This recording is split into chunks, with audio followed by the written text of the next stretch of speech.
Hi friends, இன்னைக்கு இந்த video கண்டிப்பா உங்களுக்கு வந்து யூஸ்ஃபுல்லா இருக்கும்னு சொல்லி நம்புறேன். இன்னைக்கு நான் வந்து இந்த வீடியோல க்ளீன் பண்ணி காமிச்சிருக்கிறேன் எங்க வீட்டு பூஜை அறையில இருக்கிற ஒரு கலசம். கலசத்தை பத்தி நிறைய பேருக்கு நிறைய ஒபினியன் இருக்கு. சோ இத வந்து கலசத்தை இப்படி தான் ஹேண்டில் பண்ணனும், அப்படி தான் ஹேண்டில் பண்ணனும், இந்த இடத்துல தான் வைக்கணும், கோவில்ல தான் வைக்கணும் அப்படினு சொல்லிட்டு நிறைய வேற ஒபினியன்லாம் இருக்கு. என்னோட ரிக்வெஸ்ட் என்ன அப்படினா நாங்க எங்க வீட்ல வச்சிட்டோம்.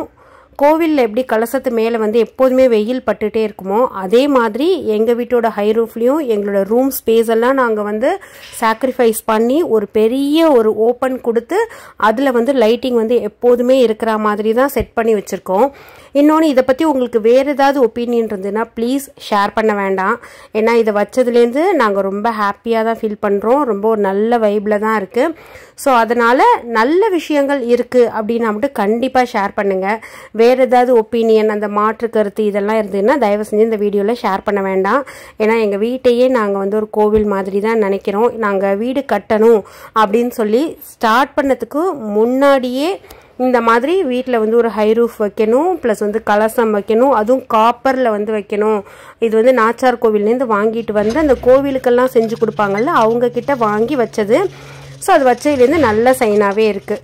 ஸோ அதனால் ப்ளீஸ் அது மட்டும் உங்களுக்கு ஏதாவது வேறு ஒப்பீனியன் இருந்ததுன்னாக்கா ஷேர் பண்ண வேண்டாம். இது என்னோட ரிக்வெஸ்ட்டு. இந்த மாதிரி பித்தளையாக இருந்தாலும் சரி, காப்பராக இருந்தாலும் வெள்ளியாக இருந்தாலும் நீங்கள் வந்து சொல்கிறீங்க அந்த லிக்விட் போடலாமா இந்த லிக்விட் போடலாமா அந்த தாராளமாக போடலாம். ஆனால் நீங்கள் வந்து ஒரு வெள்ளியவோ ஒரு காப்பரையோ இன்ஸ்டண்ட்டாக க்ளீன் பண்ணுற ஒரு லிக்விட் போடுறீங்கன்னா அது கரையறதுக்கும் அதில் இருக்கிற சின்ன சின்ன வேலைப்பாடும் மறையறதுக்கு நிறைய சான்ஸ் இருக்குது.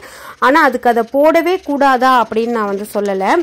வருஷத்துக்கு ஒரு தடவை நீங்கள் தாராளமாக யூஸ் பண்ணிக்கலாம். எல்லா வாரமும் நான் சாமி ஜாமான் விளக்குறப்ப ரொம்ப எஃபர்ட்லெஸ்ஸாக அந்த மாதிரியே க்ளீன் பண்ணணும் அப்படின்னு நினைக்கிறவங்களுக்கு இந்த ஒரு டிஐஒய் லிக்விட் தான். நம்ம வீட்டிலேயே செய்கிறது லெமன் ஜூஸ். ஒரு 2 லெமனை தாராளமாக புழிஞ்சுக்கோங்க.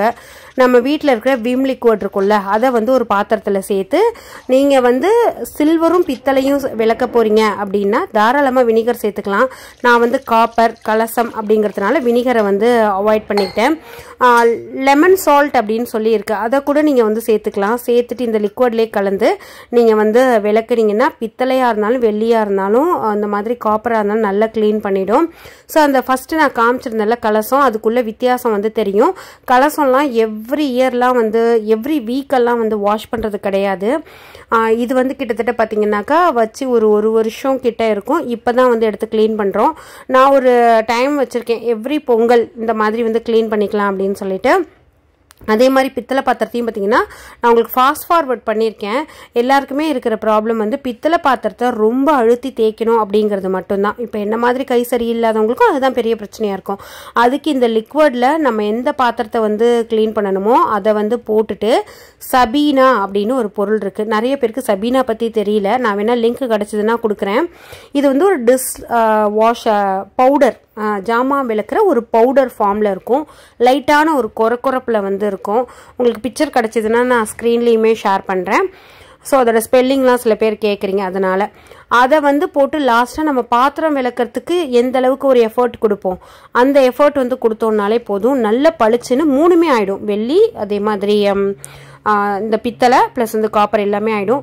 எனக்கு சபீனா பற்றி தெரியாது, சபீனா பற்றி கிடைக்காது அப்படின்னு நினைக்கிறவங்க பீத்தாம்பர் பவுடர் வந்து யூஸ் பண்ணிக்கலாம். அதை விட ஆனால் இந்த சபீனா தான் நல்ல ஒரு ரிசல்ட் வந்து கொடுக்கும். ஏன்னா நான் வந்து பீத்தாம்பர் பவுடர் யூஸ் பண்ணதே கிடையாது. ஒரு 1 or 2 times பிஃபோர் வந்து யூஸ் பண்ணுறப்ப எனக்கு 2ல் கம்பேர் பண்ணுறப்ப சபீனா வந்து நல்ல ரிசல்ட் கிடச்சிது.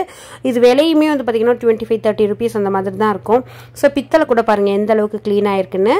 இதை வந்து வாஷ் பண்ணிவிட்டு நம்ம எப்போதுமே பண்ணி வைக்க வேண்டியது. நம்ம எல்லார் வீட்லேயுமே இப்போலாம் நிறைய வந்து பார்த்திங்கன்னா கொஞ்சம் சால்ட் வாட்டராக தான் இருக்குது. அதனால் நம்ம என்ன தான் பல்லன்னு விளக்கி வச்சாலும் உடனே வந்து அதோட கலர் மாறிடுது. அந்த சின்ன சின்ன வாட்டர் ஸ்பாட்ஸ் வந்து இருக்குது, அந்த மார்க் இருக்குது, அதெல்லாம் இருக்குது. அதனால் இந்த மாதிரி நீங்கள் வந்து பண்ணிக்கணும். எல்லாத்தையுமே விளக்கி முடிச்சுட்டு நீங்கள் உங்கள் வீட்டில் இருக்கிற தண்ணியில் வந்து கழுவிடுங்க, டேப் வாட்டரில். அதுக்கப்புறமா நம்ம குடிக்கிறதுக்கு வச்ச போல் ஆர்ஓ வாட்டர் அதை ஒரு பாத்திரத்தில் பிடிச்சி வச்சு அதில் நினச்சி எடுத்துட்டிங்கன்னாக்கா நீங்கள் வாரம் விளக்க வேண்டிய அவசியம் கிடையாது. உங்களுக்கு வந்து ஒரு 2 வீக்ஸ் 3 வீக்ஸ் ஒன்ஸ் வந்து விளக்குனாலே போதும். லாஸ்ட்டாக அந்த தண்ணியுமே அதில் இருக்கக்கூடாது அப்படிங்கிறதுக்காக நல்லா தொடச்சி வச்சிடணும். இந்த மனை வந்து பார்த்திங்கன்னா மரத்தில் ஆனது தான், அதோட கோட்டிங் மட்டும் அந்த மாதிரி கொடுத்துருக்காங்க ஒரு கோல்டன் கலரில். ஸோ இந்த மாதிரி நல்லா தொடச்சிட்டு மஞ்சள் குங்குமம்லாம் வைக்கிறப்ப அது ரொம்ப நல்லாயிருக்கும். ஸோ இந்த மாதிரி சின்ன சின்ன விஷயங்கள் வந்து நீங்கள் ஃபாலோ பண்ணிக்கிட்டீங்கனாலே போதும். சாமி ஜாமான் விளக்குறதோ அதை மெயின்டைன் பண்ணுறதோ ஒரு பெரிய விஷயமாகவே இருக்காது. இந்த சபீனா அப்படின்னு ஒன்று சொல்கிறேன்ல, அது வந்து வெள்ளியை ரொம்ப ரொம்ப சூப்பராக க்ளீன் பண்ணும். ஆனால் மந்த்லி ஒன்ஸ் மட்டும் யூஸ் பண்ணுங்கள், இல்லை 2 months ஒன்ஸ் வந்து யூஸ் பண்ணுங்கள். அது கொஞ்சம் கரையிறதுக்கும் அதோட ஃபேஸ்லாம் மறையிறதுக்கும் கொஞ்சம் சான்ஸ் இருக்குது. ஸோ இந்த டிப்ஸ்லாம் உங்களுக்கு யூஸ்ஃபுல்லாக இருக்கும்னு சொல்லி நான் நம்புகிறேன். So thank you friends, by.